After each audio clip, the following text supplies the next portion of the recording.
Bonjour.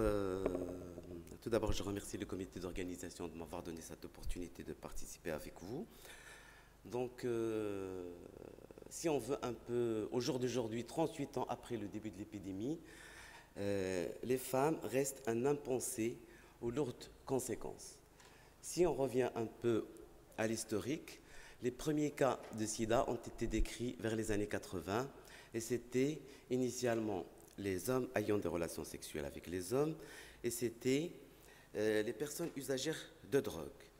Et donc, les femmes, elles ont été oubliées. Elles n'étaient pas inclus dans les protocoles de recherche, pas de prévention. Et on n'a pas tenu compte de l'évolution des spécificités de la femme avec l'évolution de cette maladie. Et les premiers cas recensés, c'était les cas de transmission materno-fétale et les cas chez les travailleuses de sexe. Il y avait même à un certain moment cette définition, cette classification stigmatisante, femmes vivant avec le VIH, soit mère, soit travailleuse de sexe. Également, on sait que le cancer du col, qui est une pathologie classant SIDA, on n'a tenu compte qu'en 1993, c'est-à-dire 12 ans après le début de l'épidémie. Et au jour d'aujourd'hui, on se retrouve que la proportion des femmes vivant avec le VIH représente la moitié des personnes vivant avec le VIH. Donc, on est devant un constat épidémiologique qui est une féminisation de l'infection. Selon les données de l'ONU-SIDA, chaque semaine, environ 6200 jeunes femmes âgées de 15-24 ans sont infectées par le VIH. En Afrique subsaharienne, les jeunes femmes âgées de 15-24 ans sont 2 fois plus susceptibles de vivre avec le VIH que les hommes. Et plus d'un tiers des femmes dans le monde ont subi des violences physiques ou sexuelles à un moment de leur vie. Dans notre région MENA, on sait que la prévalence du VIH dans la population générale reste faible, moins de 1%, mais nous avons une épidémie concentrée avec des prévalences très élevées au sein des groupes vulnérables, les hommes ayant des relations sexuelles avec les hommes, les travailleuses de sexe et les personnes usagères de drogue. Ces données-là montrent un peu la proportion de femmes vivant avec le VIH âgées de 15 ans ou plus. On a à peu près les mêmes chiffres et on voit la proportion de femmes par rapport aux hommes et on est d'une augmentation de proportion de femmes qui vivent avec le VIH au jour d'aujourd'hui. Pourquoi les femmes sont vulnérables à l'infection à VIH? Ça a été discuté, plusieurs facteurs ont été étudiés. En fait, c'est un phénomène très complexe et qui associe plusieurs facteurs biologiques, sociaux, culturels, juridiques, et qui sont en fait ce qui rend un peu complexe, c'est l'intrication de ces différents facteurs de vulnérabilité qui sont liés les uns et les autres. Et c'est essentiellement aussi, le principal facteur, ce sont les inégalités liées au genre. Concernant la vulnérabilité physiologique, ça a été démontré que pour un rapport vaginal non protégé, le risque de transmission du VIH est de 2 à 4 fois plus élevé pour les hommes. C'est du fait d'une concentration d'une charge virale élevée dans le sperme, de la largeur et de l'étendue de la surface de la muqueuse vaginale et également l'existence d'une infection sexuellement non transmissible qui va multiplier ce risque par 10. Et on sait que dans notre contexte, on sait que les IST le plus souvent sont asymptomatiques et dans notre contexte, ces femmes qui ont des IST n'ont pas accès aux services de santé parce qu'ils vont être stigmatisés et discriminés. Une autre infection sexuellement transmissible qui est due à l'HPV, qui peut favoriser le VIH et également le cancer. Au jour d'aujourd'hui, il y a un vaccin disponible, mais dans le contexte du Maghreb, il n'est pas recommandé dans le programme national d'immunisation parce qu'on sait que dans notre contexte, une jeune fille, 12-13 ans, ne devrait pas avoir de relations sexuelles à l'âge de 14 ans, 15 ans. Il doit se préserver vierge pour son mariage. La contraception aurait-il un risque favorisant que ce soit oral ou par dispositif intra-utérin? Les résultats étaient divergents. Il serait, dans certaines études, favorise ou rend vulnérable la femme par augmentation de l'expression des corécepteurs qui sont nécessaires à l'entrée du virus.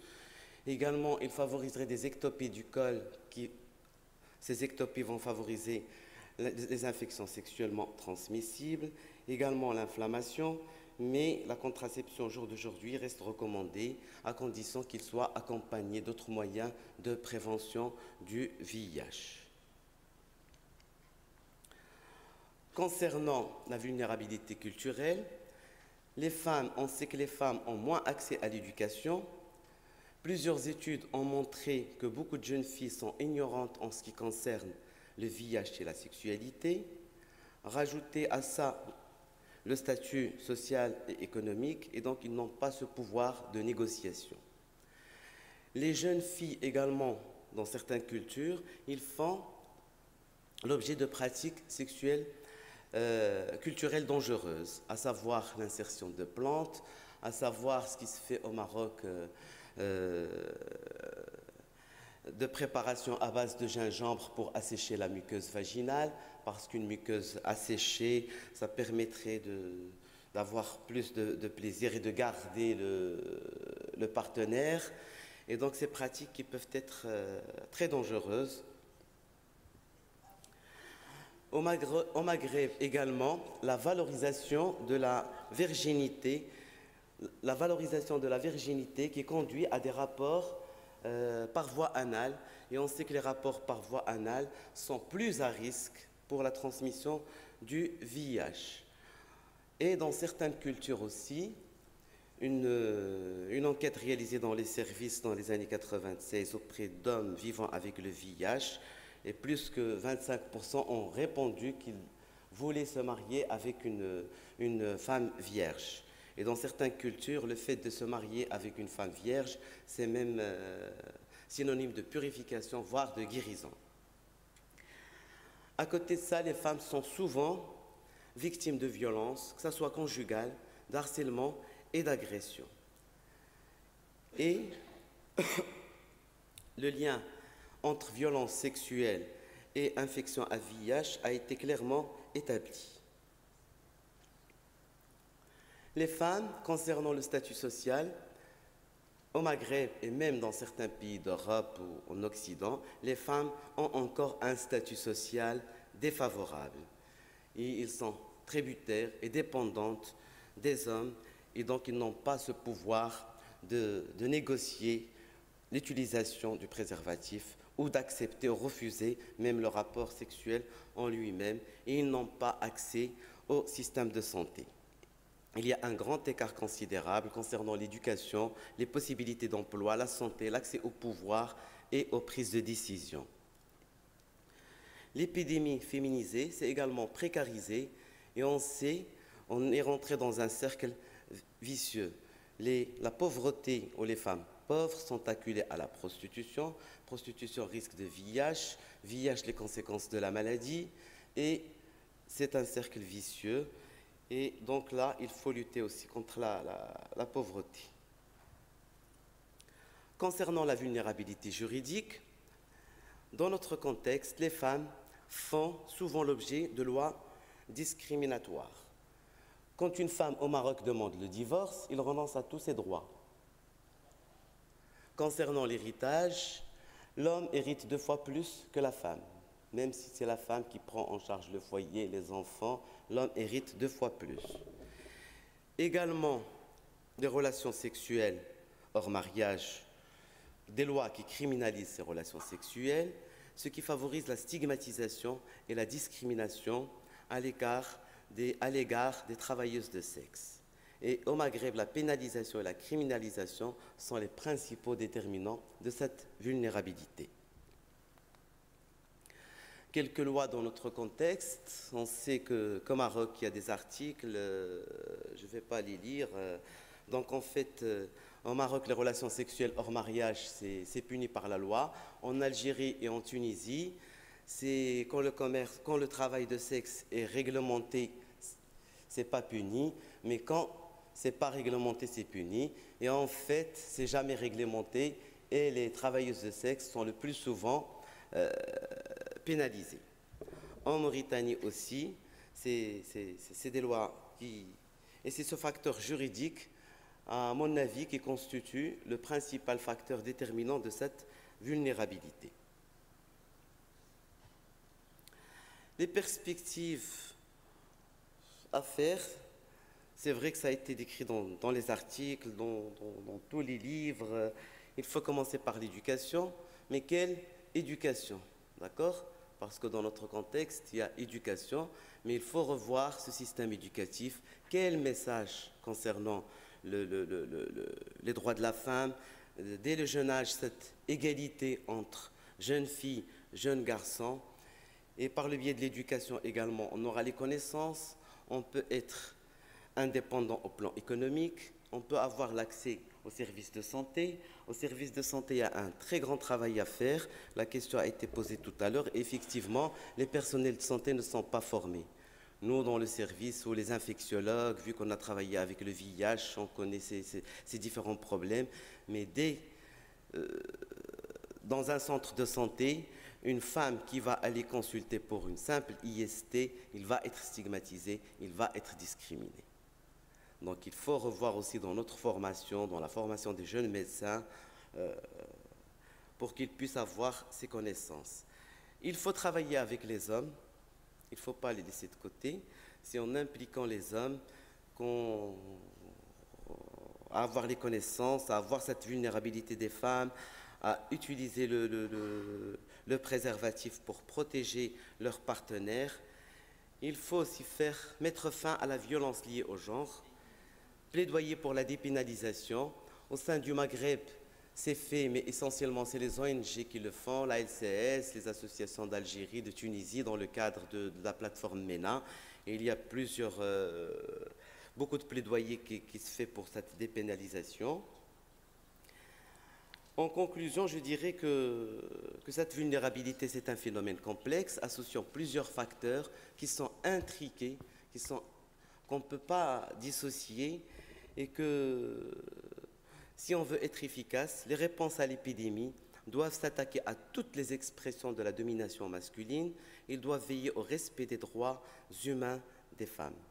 Je vous remercie et je remercie Amal Ben Moussa, docteur chargé de projet de recherche, qui m'a aidé pour cette présentation.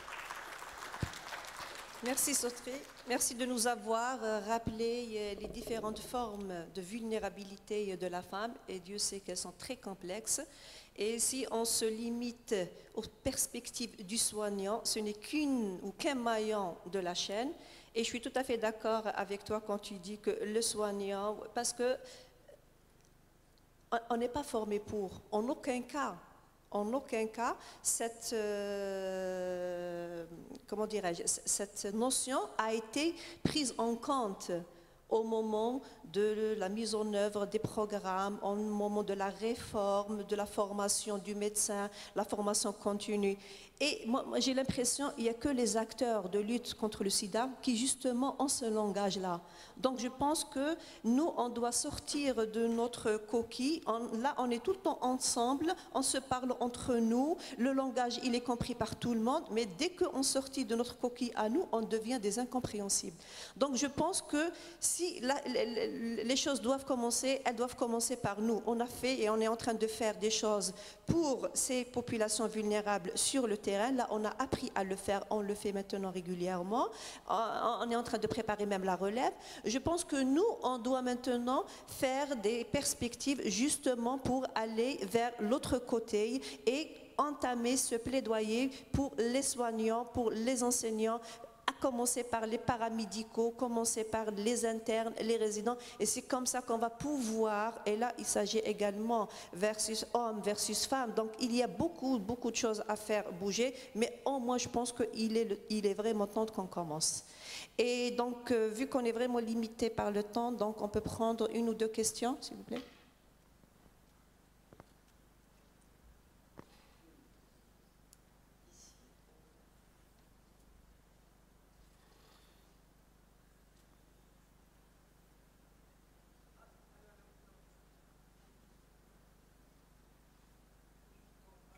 Ça marche pas, mais oui, c'est bon, ça marche.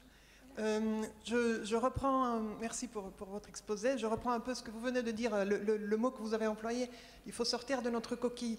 Et je le relie aux deux exposés antérieurs, très riches, merci beaucoup, pour vous demander à vous, le corps médical, enfin, qui est conscient de tous ces problèmes, est-ce qu'il vous arrive aussi, pour sortir de cette coquille, de travailler avec des organisations qui, j'en suis certaine, existent au Maroc, en Algérie.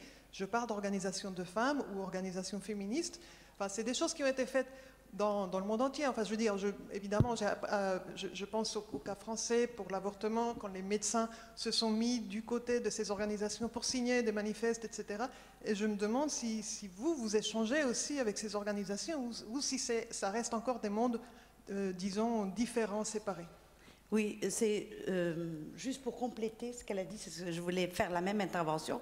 Il suffit de voir l'histoire en Amérique, comment elles ont pu voter. Je suis d'accord avec les professionnels de santé, mais les obstacles sont où? Ils sont au ministère de l'Éducation, au ministère dans la religion et tout ça. Et qu'est-ce qui peut les faire bouger? Comme a dit Madame, c'est très bien, c'est les associations. Il faut que les malades prennent ils s'organisent en association et c'est les associations à eux-mêmes à se prendre en charge et à lutter. Et quand on voit que ce soit en Europe ou en Amérique, qu'est-ce qui a fait bouger les choses? C'est pas le corps médical, c'est pas les ministères, c'est pas les ministères de l'éducation, c'est pas c'est pas l'Église, c'est pas la religion.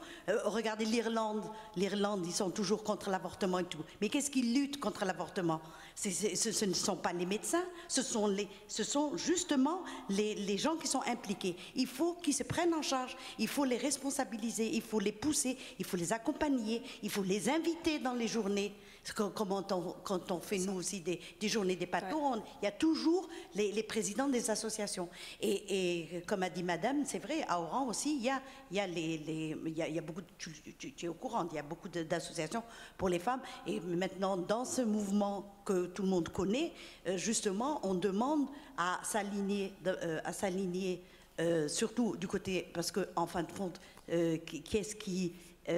au Maghreb, quels sont les premiers? C'est la Tunisie, en matière de la pénalisation des droits pour l'héritage et tout ça. Et justement, dans ce grand mouvement que tout le monde connaît, on demande justement l'égalité. Je pense qu'il faut qu'ils se prennent en charge. Il faut les aider à se prendre en charge. Voilà. C'était juste pour compléter. Et faire comme les Européennes et les Américaines. Stafa, tu veux dire quelque chose? Oui, concernant l'implication avec les personnels de santé, si j'ai bien compris, avec les autres associations, c'est ça? Non. La première question. Oui, c'est ça, Sautré. Oui, donc nous, professionnels, comme on l'a dit, infectiologues, on est dans les associations. On est dans l'association de lutte contre le sida. Et donc, mais les autres personnels, ça dépend de leur... à la LCS, on a des projets de prévention, on fait travail avec l'éducation, on fait travail avec les femmes. Tous les plaidoyers qui est fait au Maroc, c'est fait par le biais de l'association de lutte contre le sida. Chaque fois qu'il y a des lois punitives, chaque fois qu'il y a... donc ce travail, il est fait, mais je suis assez d'accord avec vous, il faut les responsabiliser, il faut les regrouper peut-être en femmes pour... Oui, mais je suis tout à fait d'accord, mais ce n'est pas suffisant parce que nous, on veut que ça soit vraiment du sommet et on veut que ça soit inclus dans le cursus de formation, dans l'éducation. Donc là, ça peut s'appliquer pour les autres secteurs de la vie, de la vie. Voilà. Mais quand on s'agit ou quand on parle de perspective de soins, là, il faut qu'il y ait un soignant qui doit parler à un soignant parce qu'il y a des termes qu'il faut utiliser. Donc, enfin, je pourrais dire également que l'un n'empêche pas l'autre, voilà. Donc, sans trop tarder, donc, merci beaucoup, Sautré, pour ce partage.